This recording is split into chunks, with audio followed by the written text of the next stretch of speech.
اعوذ باللہ من الشیطان الرجیم بسم اللہ الرحمن الرحیم یسألونک عن الانفال قل الانفال للہ والرسول فاتقوا اللہ واصلحوا ذات بینکم واطیعوا اللہ ورسولہ ان کنتم مؤمنین۔ یہ پیغمبر لوگ تم سے مال غنیمت کے بارے میں پوچھتے ہیں، کہہ دو کہ مال غنیمت کے بارے میں فیصلے کا اختیار اللہ اور رسول کو حاصل ہے، لہٰذا تم اللہ سے ڈرو اور آپس کے تعلقات درست کر لو، اور اللہ اس کے رسول کی اطاعت کرو اور اگر تم واقعی مومن ہو۔ جنگ بدر کے موقع پر جب دشمن کو شکست ہو گئی تو صحابہ کرام 3 حصوں میں تقسیم ہو گئے۔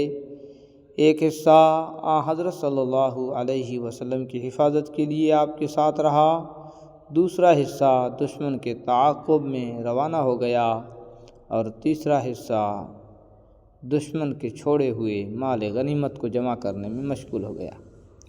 یہ چونکہ پہلی جنگ تھی اور مال غنیمت کے بارے میں مفصل ہدایات نہیں آئی تھی، اس لیے اس تیسرے حصے نے یہ سمجھا کہ جو مال انہوں نے اکٹھا کیا وہ انہی کا ہے، اور شاید زمانہ جاہلیت میں معمول ایسا ہی رہا ہوگا، لیکن جنگ ختم ہونے کے بعد پہلے 2 گروہوں کو یہ خیال ہوا کہ وہ بھی جنگ میں برابر کے شریک تھے، بلکہ مال غنیمت اکٹھا ہونے کے وقت زیادہ اہم خدمات انجام دے رہے تھے، اس لیے ان کو بھی اس مال میں حصہ دار ہونا چاہیے۔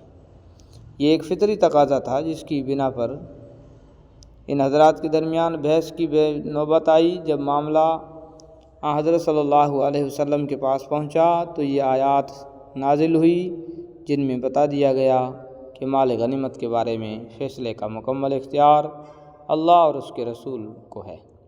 چنانچہ بعد میں اسی صورت کی آیت نمبر 41 میں مال غنیمت کے بارے میں مفصل احکام آ گئے۔ زیر نظر آیت نے ہدایت دی کہ اگر مسلمانوں کے درمیان کوئی رنجش ہوئی ہے تو اس وضاحت کے بعد اسے دور کر کے باہمی تعلقات درست کر لینے چاہیے۔ انما المؤمنون الذين اذا ذكر الله وجلت قلوبهم واذا تليت عليهم آياته زادتهم ایمانا وعلى ربهم يتوکلون۔ مومن تو وہ لوگ ہیں کہ جب ان کے سامنے اللہ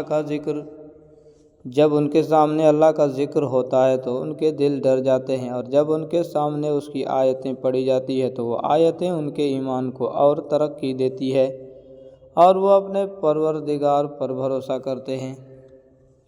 الذین یقیمون الصلاۃ ومما رزقناہم ینفقون، جو نماز قائم کرتے ہیں اور ہم نے ان کو جو رزق دیا ہے اس میں سے فی سبیل اللہ خرچ کرتے ہیں۔ اولئک ھم المؤمنون حقا لہم درجات عند ربہم ومغفرۃ ورزق کریم۔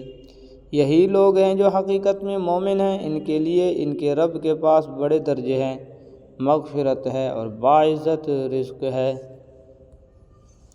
کما اخرجک ربک من بیتک بالحق وان فریقا من المؤمنین لکارہون۔ مال غنیمت کی تقسیم کا یہ معاملہ کچھ ایسا ہی ہے جیسے تمہارے رب نے تمہیں اپنے گھر سے حق کی خاطر نکالا۔ جبکہ مسلمانوں کے ایک گروہ کو یہ بات ناپسند تھی۔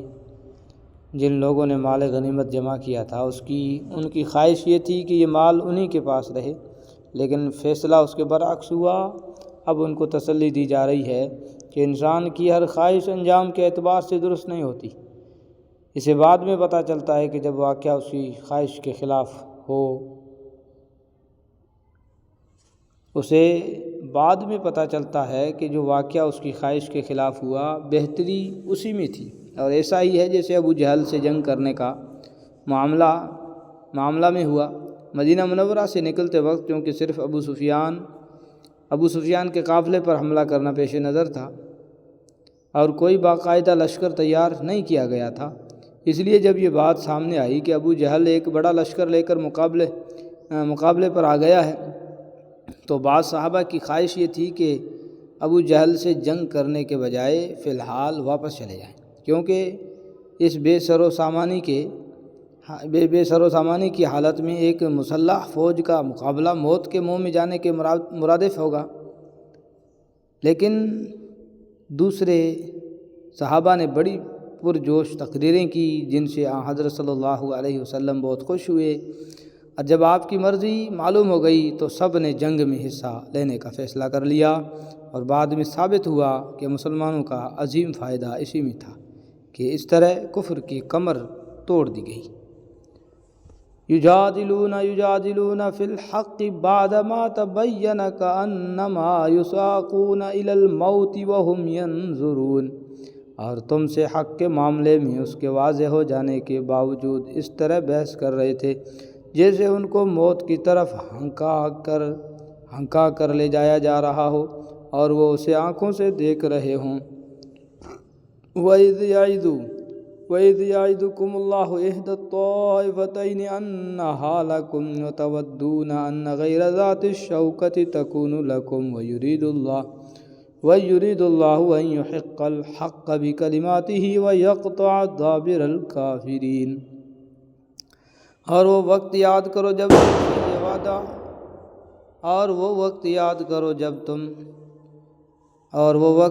کرو جب اللہ تم سے یہ وعدہ کر رہا تھا کہ دو گروہوں میں سے کوئی ایک تمہارا ہوگا، اور تمہاری خواہش تھی کہ جس گروہ میں خطرے کا کوئی کانٹا نہیں تھا وہ تمہیں ملے، اور اللہ یہ چاہتا تھا کہ اپنے احکام سے حق کو حق کر دکھائے اور کافروں کی جڑ کاٹ ڈالے۔ اس سے مراد ابو سفیان کا قافلہ ہے، اور کانٹے سے مراد خطرہ ہے۔ قافلے میں مسلح افراد کی تعداد کل 40 تھی، لہذا اس پر حملہ کرنے میں کوئی بڑا خطرہ نہیں تھا، لہذا طبعی طور پر اس پر حملہ کرنا آسان تھا۔ لِيُحِقَّ الْحَقَّ وَيُبْطِلَ الْبَاطِلَ وَلَوْ